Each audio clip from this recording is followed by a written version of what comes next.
Hello, I'm Bill LeMay, and thank you for watching Community Matters. We hope you'll continue to watch as we discuss issues facing our community and provide you with the resources and information needed to find solutions.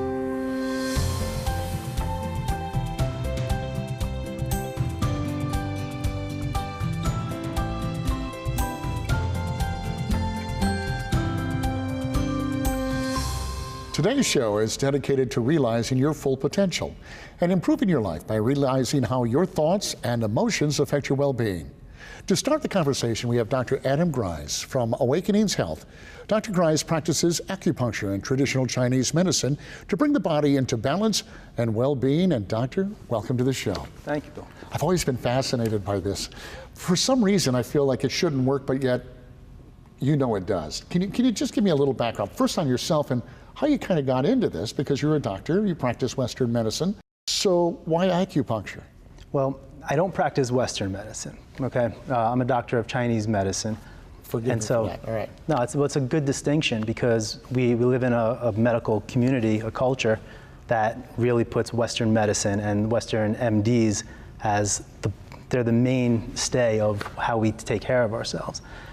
There's a whole other philosophy, a whole other way we can engage the body to heal, and it comes from that side of things that gives us what people would call an alternative approach, but it's really just an approach that works with the body. When I was getting out of college and thinking about what I'm going to do with myself, I knew I wanted to help people heal, and after looking at a lot of what was available to me, I realized most of the physical approaches to medicine were really leaving out the emotional, mental component. And I wanted something that was more holistic in nature. I never knew of acupuncture or Chinese medicine. I just knew that when I was seeing people have difficulties recovering from knee surgery or knee replacement or shoulder surgery, I would realize that there was so much else going on. I would see certain people thrive and get better real easily, and other people seeing they were having difficulty, and you can tell there were issues in their life, there was stress in their life that was not allowing their body to really fulfill its healing potential. So emotion can have that kind of impact on your well-being and healing. It's amazing. Enormous. Most people show up to my clinic looking for help with back problems, shoulder problems, migraines, it doesn't matter, insomnia, things that are very obvious, but when you really dig in a little bit, you see it comes down to their relationship to themselves. And if they're able to love themselves fully, they have a much better ability to deal with any obstacles that come up in life. So what are those obstacles, those biggest challenges? Are they different, I assume, for everybody, or is there a common theme? Most people are fixated on the obvious ones. Financial issues, there are obstacles in my relationship, and obstacles in my health. Those are the big ones. People are just fixated on that, and they take an approach of, I need to change this, I need to overcome this if I'm gonna find my peace and happiness. And that's the first mistake that anyone can make. Because a lot of the times you can overcome it without digging deeper, if it's not too serious.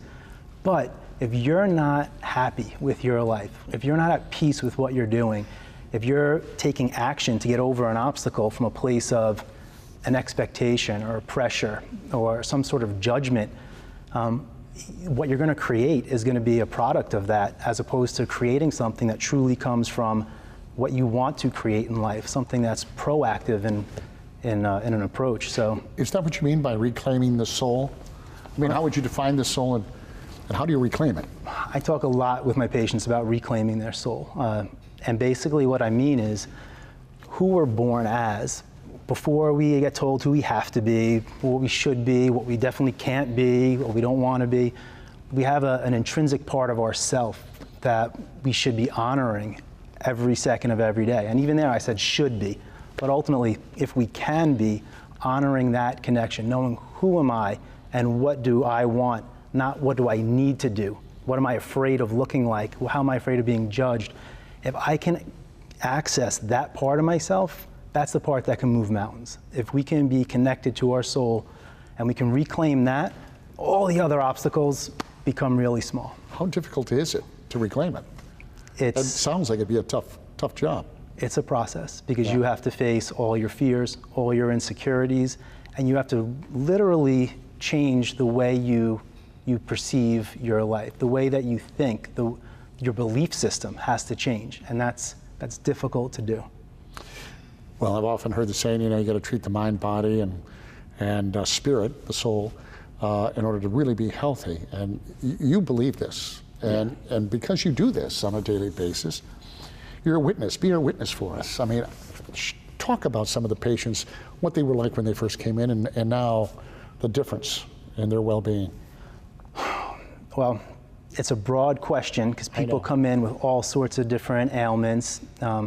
But all I can say is, someone could come in with sciatic pain and they're in excruciating pain and they're not sure what's going on. And you have to, I want to work with chiropractors. I want to work with Western MDs to get an idea of what's going on. I love if I can get an MRI report.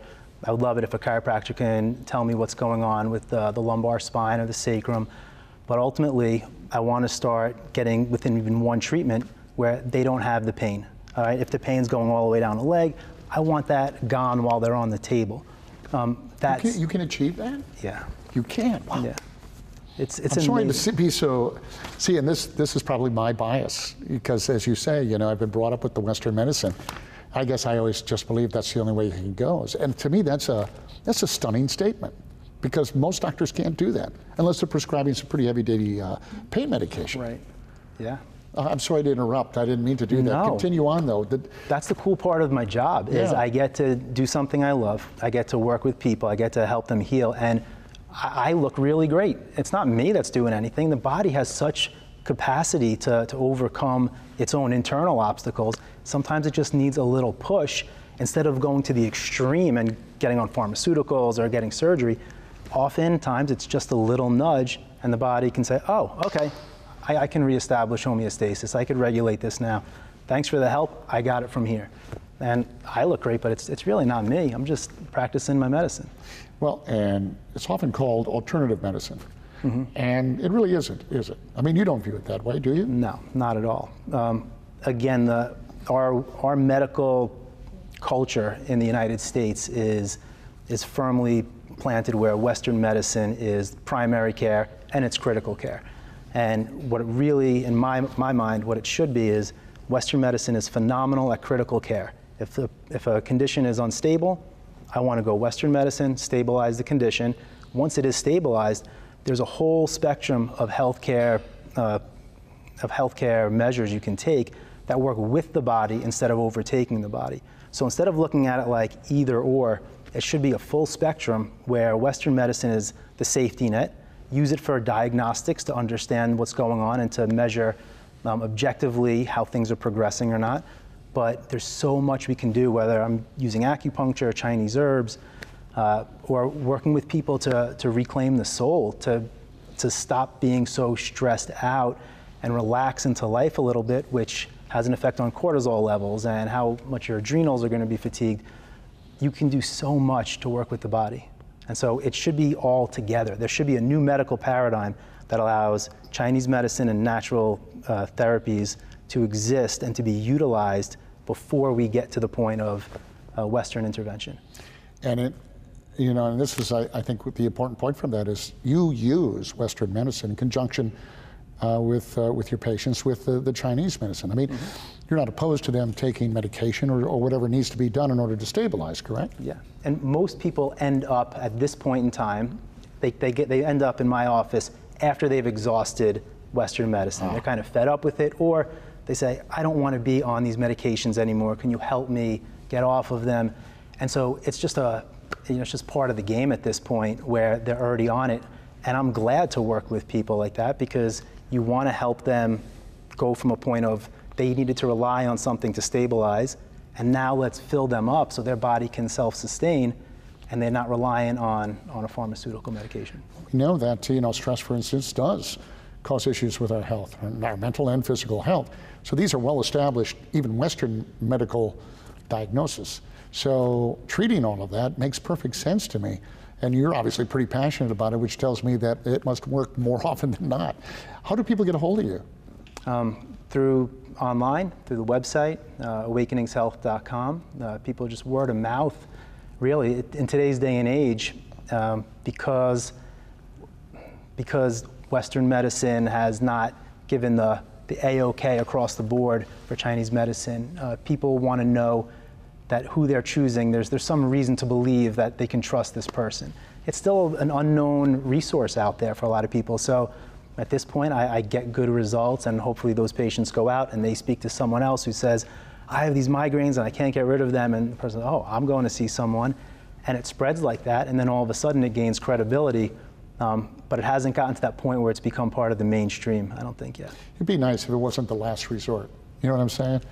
Because if we're getting results, it would be one of those things that should be incorporated. I agree. What a pleasure spending time with you and getting to know a little bit about this. I thank you very much. Thanks, I appreciate the time. All right, well, when we come back, how to achieve success in your career through realizing your potential. Stay with us.